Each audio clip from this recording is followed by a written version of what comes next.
Hello నమస్తే. ADR వాళ్ళు association for democratic reforms ADR ADR వాళ్ళు ఒక రీసెర్చ్ చేశారు. ఆ రీసెర్చ్ ఎలా చేశారంటే వీళ్ళు ఎలక్షన్కి సబ్మిట్ చేసిన ఎఫిడవిట్లు ఏవైతే ఉన్నాయో ఆ ఎఫిడవిట్ల మీద సెకండరీ రీసెర్చ్ చేశారు. సెకండరీ డేటా రీసెర్చ్ చేశారనమాట ఏడీఆర్ వాళ్ళు. సో ఎలక్షన్లో ముఖ్యమంత్రులు మొత్తం ఇచ్చినటువంటి ఆ ఎఫిడవిట్లను బేస్ చేసుకొని ఏడీఆర్ వాళ్ళు చేసినటువంటి ఒక రిపోర్ట్ ఆధారంగా ఒక సర్వే రిజల్ట్ని నిన్న అనౌన్స్ చేశారు ఏడీఆర్ వాళ్ళు. దాని ప్రకారం ఏంటంటే క్రిమినల్ బ్యాక్గ్రౌండ్ ఉన్న వాళ్ళు ఎంతమందికి ఎవరెవరు ఉన్నారు, ఎక్కువగా ఎవరికి క్రిమినల్ బ్యాక్గ్రౌండ్లు ఉన్నాయి అనే దాని మీద కొద్దిగా రాశారనమాట. ఎవరి ఆస్తి పరులు, ఎవరి క్రిమినల్ బ్యాక్గ్రౌండ్ ఉంది దాని గురించి రాశారు. సర్ప్రైజింగ్లీ చంద్రబాబు నాయుడు గారు ది రిచెస్ట్ పొలిటీషియన్ అని అనౌన్స్ చేశారు. Richest chief minister in India. భారతదేశంలో ముఖ్యమంత్రుల కంటే అతి ధనవంతుడైనటువంటి పొలిటీషియన్ ముఖ్యమంత్రి ఎవరంటే చంద్రబాబు నాయుడు గారట. సరే, సర్వేలో ఏముందనేది ఒకటి చూద్దాం. Okay, first of all criminal background గురించి చెప్పారు. ఇక్కడ క్రిమినల్ బ్యాక్గ్రౌండ్ ఉన్న వాళ్ళు ఎవరు, ఎంతమంది ఉన్నారు అనేది కూడా రాశారు. ఇక్కడ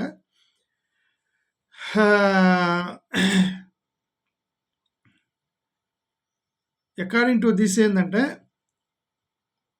అత్యధికంగా క్రిమినల్ కేసులు ఉన్నటువంటి ముఖ్యమంత్రి తెలంగాణ ముఖ్యమంత్రి అంట, రేవంత్ రెడ్డి గారట.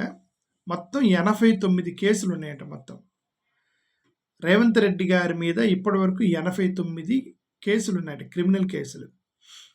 సో ఇప్పుడున్నటువంటి ముఖ్యమంత్రుల మొత్తంలో బాగా క్రిమినల్ కేసులు ఉన్నటువంటి వ్యక్తి రేవంత్ రెడ్డి గారు. నెక్స్ట్ స్టాలిన్, తమిళనాడు స్టాలిన్ మీద 47 కేసులు ఉన్నాయట. తర్వాత మన చంద్రబాబు నాయుడు గారే 19 కేసులు ఉన్నాయట చంద్రబాబు నాయుడు గారి మీద. ఓకే, అది ఇక తర్వాత ఇంకంత కర్ణాటక అట్లా వచ్చాయి. ఫస్ట్ ప్లేస్లో రేవంత్ రెడ్డి గారు తెలంగాణ, సెకండ్ ప్లేస్లో తమిళనాడు, మూడో ప్లేస్లో ఆంధ్రప్రదేశ్. మీరు ఇది గమనించారా లేదో, సౌత్ ఇండియాలో తెలంగాణ, ఆంధ్రప్రదేశ్, తమిళనాడు ముఖ్యమంత్రుల మీదనే అత్యధికంగా కేసులు ఫైల్ అయినాయి. అర్థం చేసుకోండి మీరు. ఓకే, సౌత్ ఇండియన్ వాళ్ళ మీద. మరి ఎందుకు అనేది తర్వాత అనలైజ్ చేద్దాం దాని మీద. కమింగ్ టు ఫైనాన్షియల్ బ్యాక్గ్రౌండ్ మీద కూడా వాళ్ళు రీసెర్చ్ చేశారు. ఈ ఫైనాన్షియల్ బ్యాక్గ్రౌండ్ని చూస్తే ఎక్కువగా బిలియనీర్స్ ఎంతమంది ఉన్నారు, అసలు డబ్బులు లేని ముఖ్యమంత్రులు ఎంతమంది ఉన్నారని ఒక రీసెర్చ్ చేశారు. దీంట్లో హై ఎసెట్స్ చీఫ్ మినిస్టర్, అత్యధికంగా ధనవంతుడైన ముఖ్యమంత్రులు ఎవరు, వాళ్ళ నెంబర్ 1 ప్లేస్లో చంద్రబాబు నాయుడు గారు ఉన్నారట. అకార్డింగ్ టు ఇచ్చిన ఎఫిడవిట్ ప్రకారమే, వాళ్ళు డిక్లేర్ చేసిన ఆస్తుల ప్రకారం. ఇక డిక్లేర్ చేయని ఆస్తులు ఎంత ఉన్నాయనేది మనం తెలియదు. చంద్రబాబు నాయుడు గారు ఒకసారి అన్నారు కదా, నాకు 1,00,000 కోట్లు ఉన్నాయి, ఆఫ్టర్ ఆల్ 500 కోట్లకు స్కామ్ చేస్తాను స్కిల్ డెవలప్మెంట్ అప్పుడు. ఆఫ్టర్ ఆల్ 500 కోట్లు స్కామ్ చేస్తాననుకున్న జగన్మోహన్ రెడ్డి నాకు 1,00,000 కోట్లు ఉన్నాయని చంద్రబాబు నాయుడు గారు అన్నారు కదా. ఆఫ్ ద రికార్డ్ కూడా ఆయనే 1,00,000 కోట్లు ఉన్నటువంటి ముఖ్యమంత్రి అని ఆయనే చెప్పారు. సరే, according to the on record ప్రకారం కూడా నెంబర్ 1 చంద్రబాబు నాయుడు గారు రిచెస్ట్ పొలిటీషియన్. మూవబుల్ అసెట్స్ ఎంత చెప్పారు, 810 కోట్ల రూపాయలేమో, 810 కోట్ల 8 కోట్లు ఎంత ఇది, 9,31,83,931 కోట్లు. కరెక్ట్, 930 కోట్ల రూపాయలు ఉన్నట్టు చెప్పారనమాట ఆస్తులు, మూవబుల్ అసెట్స్.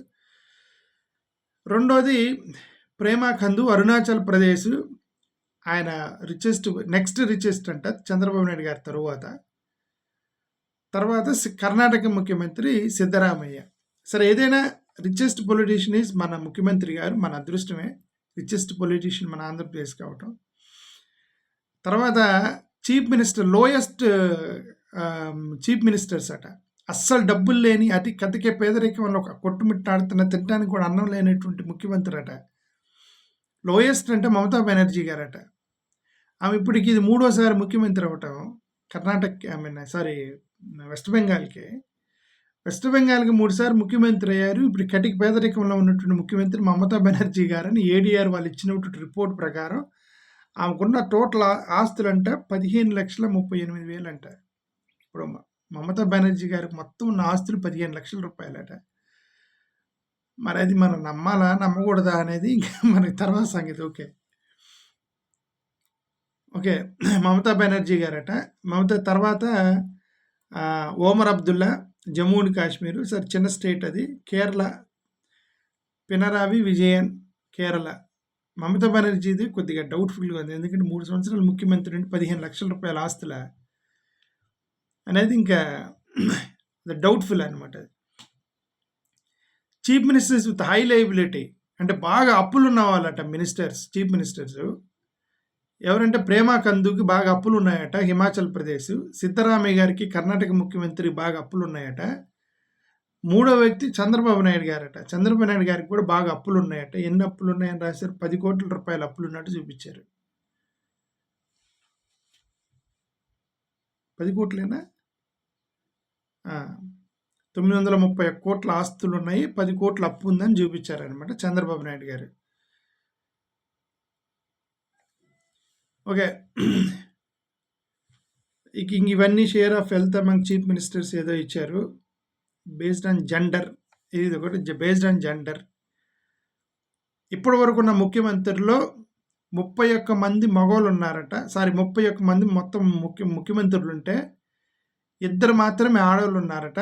మిగతా 29 మంది మగవాళ్ళు ముఖ్యమంత్రులుగా ఉన్నారు. భారతదేశంలో సామాజిక న్యాయము, సామాజిక వ్యవస్థ, సామాజిక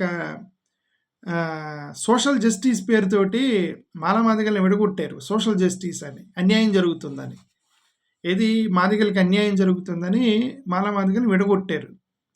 సరే జరుగుతుందని అనుకోండి, విడగొట్టారు అనుకోండి, మరి ఇక్కడ ఆడవాళ్ళకి అన్యాయం జరగట్లేదా? 31 మంది చీఫ్ మినిస్టర్లు 2 ఆడవాళ్ళు ఉంటే మిగతా మొత్తం మగవాళ్ళేనా? 50% ఆడవాళ్ళు ఉన్నారు కదా. జనాభా నిష్పత్తిలో 50% మగవాళ్ళు, 50% ఆడవాళ్ళు ఉన్నారు కదా. మరి ఏళ్లలో 31 మంది చీఫ్ మినిస్టర్లు వాళ్ళ 15 మంది అన్న ఆడవాళ్ళు ముఖ్యమంత్రులు ఉండాలి కదా. సోషల్ జస్టిస్ కదా అది.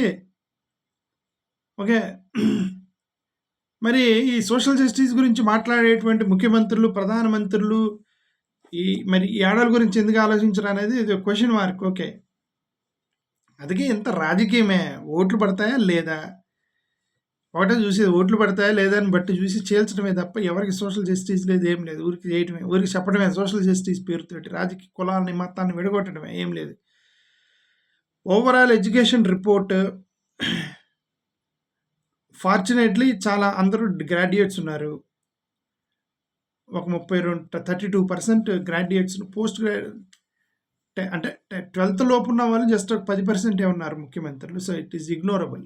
ఎవరో మరి మహానుభావులు 10th క్లాస్ చదివినట్టు 2 ముఖ్యమంత్రులు ఉన్నారట. ఎవరో మరి వాళ్ళు అందరూ చదువుకున్న వాళ్ళే ఉన్నారు.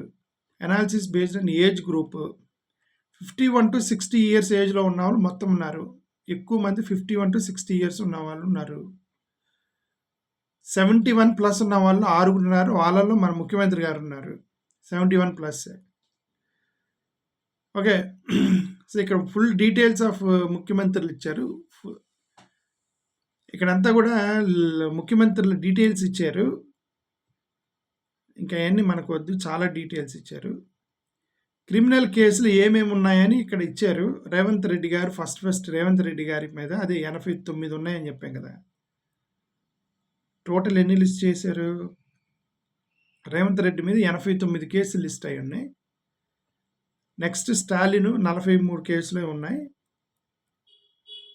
తర్వాత చంద్రబాబు నాయుడు గారి మీద కేసులు ఉన్నాయి. ఇక్కడ ఏదో ఐపీసీ సెక్షన్ 1203 చాలా కేసులు ఉన్నాయి. ఐపీసీ సెక్షన్ 203, 168 ఎక్కడెక్కడో మరి ఇవన్నీ చాలా 1, 2 చంద్రబాబు నాయుడు గారి మీద టోటల్ 19 కేసులు ఫైల్ అయినాయి. ఓకే సో ఇది మొత్తం మీద ఏడీఆర్ వాళ్ళు బయటపెట్టినటువంటి research report. Richest politician Chandrababu Naidu garu. అప్పుల్లో 3వ ప్లేస్లో ఉన్నారు చంద్రబాబు నాయుడు గారు. కేసుల్లో 3వ ప్లేస్లో ఉన్నారు చంద్రబాబు నాయుడు గారు. ఇది మన ముఖ్యమంత్రి గారి యొక్క details. Research done by ADR. Thank you.